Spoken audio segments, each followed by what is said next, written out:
Hello. Thank you for joining me today. Please don't forget to like, subscribe, share, and leave me a comment if you enjoy my videos. Welcome to Nomad's Land Studios. Narrations by Rebecca. Nutcracker and the Mouse King by E.T.A. Hoffmann. Chapter 7. The Story of the Hard Nut. Pirlipat's mother was the wife of a king. That is, a queen, and Pirlipat herself was a born princess from the moment of her birth. The king went wild for joy over his lovely little daughter as she lay in the cradle.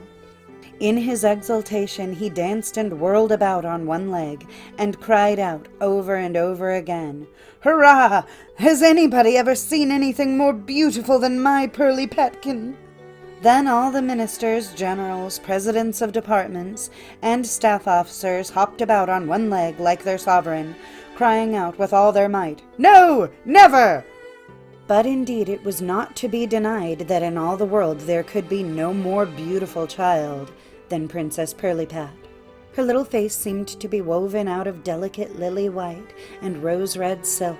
Her eyes were brightly sparkling blue, and it was pretty to see how her hair curled like shining threads of gold.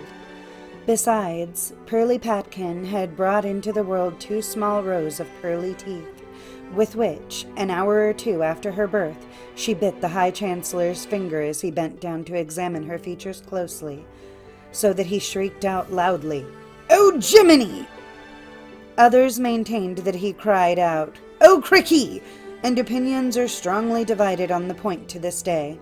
But the fact is, Pirlipatkin actually bit the High Chancellor's finger, and the enraptured nation now recognized that wit, spirit, and intelligence all at once dwelt in her little angelic body. In short, everybody was delighted. Only the Queen showed herself anxious and ill at ease. Nobody knew why. It seemed strange that she had Pirlipat's cradle watched so carefully. Not only were the doors guarded by men-at-arms, but, without counting the 2 nurses beside the cradle, 6 others had to sit round about in the room night after night. Then, what appeared quite ridiculous, and what no one could understand, each of these 6 nurses must sit with a cat on her lap and stroke it so as to keep it purring all night. You could never guess, dear children, why Pirlipat's mother took all these precautions. But I know. And I will tell you now.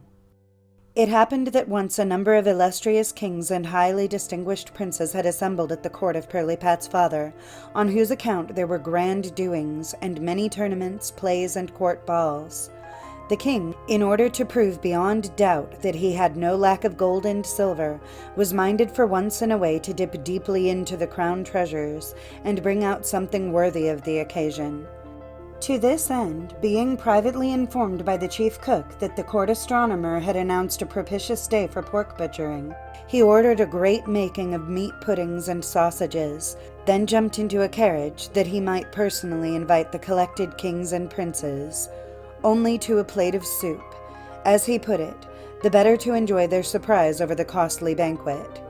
Next, he addressed the Lady Queen in his most winning tones. "It is well known to you, my dear, how fond I am of sausage meat." The Queen knew very well what he would be at. It was just this, that she herself, as she had often done before, should undertake the serious cookery business with her own royal hands. The high treasure must at once send the golden sausage pot and the silver stew pans to the kitchen. A huge fire of sandalwood was kindled there. The Queen tied on her damask cooking apron, and soon all the pots and pans steamed with the sweet odors of pudding-making. Right up to the council chamber stole this tempting smell, till the king, seized by hearty delight, could not restrain himself. "Excuse me, my lords," he exclaimed, flew quickly down to the kitchen, kissed the Queen, did a little stirring in the pot with his gold scepter, and then went back well pleased to the council. Now it came to that important point when the bacon should be cut into little bits and broiled upon a silver gridiron. The court ladies stood aside, since the Queen, out of loyalty and respect for her royal husband, would fain perform this task alone. But as soon as the bacon began to sputter, a tiny wee whispering voice made itself heard. "Give me, too, some of your fry, my sister. Want to taste? I, a queen like yourself. Give me some of the fry." The queen knew well that it was Lady Mousykins who spoke thus. Lady Mousykins had lived for many years in the king's palace. She declared herself related to the royal family, and that she was queen in the realm of Mousedom, wherefore she also kept a great court under the hearthstone. Now our queen was a kind, good-natured lady, and while she would not exactly recognize Lady Mousykins as a queen and her sister, she had not the heart to grudge her a taste of the nice things on feast days, and called out, "Come along, Lady Mousykins. You may always taste my bacon." Thereupon out popped Lady Mousykins very smartly, jumped onto the hearth, and with her pretty little paws snapped up one shred of bacon after another, which the queen held out to her. But next came leaping forth all the uncles and cousins of Lady Mousykins, and into the bargain her 7 sons, right mischievous scamps, who threw themselves on the bacon, not to be kept off for all the frightened queen could do. Luckily, the chief lady-in-waiting arrived to the rescue, and hunted away these troublesome guests, so that some of the bacon was still saved from their clutches, which had to be scientifically divided among the sausages after the directions of the court mathematician, called in for the purpose. Trumpets and kettledrums resounded, as the invited potentates and princes came in gorgeous robes of state to the sausage feast, some on white ambling palfreys, and some in crystal coaches. The king welcomed them with hearty friendliness and courtesy, then took his place, bearing the royal crown and scepter at the head of the table. When the white puddings were first served, it could be seen how his majesty grew always paler, how he raised his eyes, his bosom heaved with sighs. Violent pangs were evidently raging within him. But when they reached the course of black puddings, he sank back in his armchair, sobbing and moaning. He covered his face with his hands. He broke forth into loud lamentations. All present sprang to their feet. The body physician in vain made an effort to feel the king's pulse. He seemed convulsed by some deep, nameless anguish. At length, after many suggestions, after the use of strong remedies, burning of feathers under his nose, and such like, his majesty, being so far brought to himself, stammered out almost inaudibly these words, "Too little bacon." "Oh, my poor, unhappy royal spouse!" sobbed the disconsolate queen, throwing herself at his feet. "Ah, what pain must you be suffering! But here, you see the guilty one before you. Punish her severely.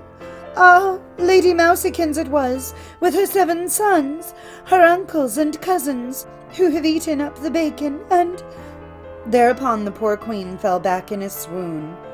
"Chief lady-in-waiting, how was this?" cried the king, rising up full of wrath. The chief lady-in-waiting related what had happened as well as she could, and the king vowed to take revenge on Lady Mousykins and her family, who had eaten up the bacon out of his sausages. The Privy Council being summoned, it was resolved to prosecute Lady Mousykins and to confiscate her property. But as the king considered she might meanwhile go on eating his bacon, the matter was at once placed in the hands of the court clockmaker and engineer.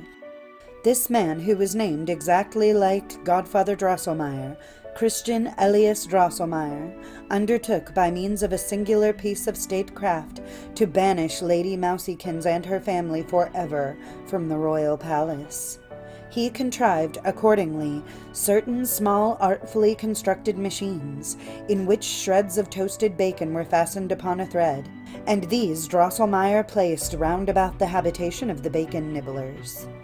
Lady Mousykins was much too clever not to see through his cunning, but all her warnings, all her lectures were thrown away on her 7 sons, and many, many of her uncles and cousins, who, enticed by the sweet smell of the bait, ventured within Drosselmeyer's machines.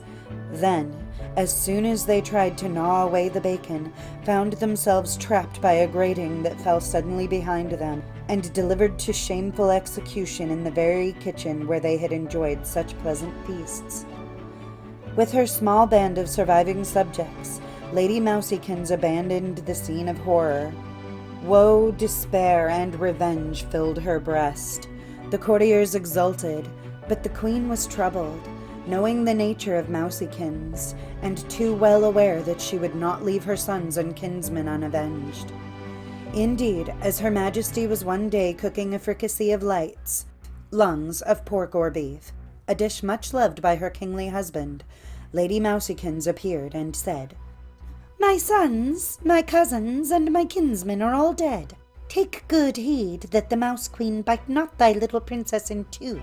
Take good heed! Ha ha!" With this she went off, and was no more seen. But the queen stood so terrified that she let the fricassee fall into the fire, and for the second time Lady Mousiekins had spoiled one of the king's favorite dishes, whereat he was very angry. But now that is enough for this evening. The rest another time. Earnestly as Mary, who had her own ideas about this story, begged Godfather Drosselmeyer to go on with it, he would not let himself be persuaded, but jumped up, saying, "Too much at once is not good. More tomorrow." Then, as he was just going out of the door, Fred asked, "But do tell us, Godfather Drosselmeyer, is it really true that you invented mousetraps?" "How can you talk such nonsense?" cried his mother, but the councillor laughed in a queer way. "Am I not a clever clockmaker, and must not mousetraps have been invented somehow or other?"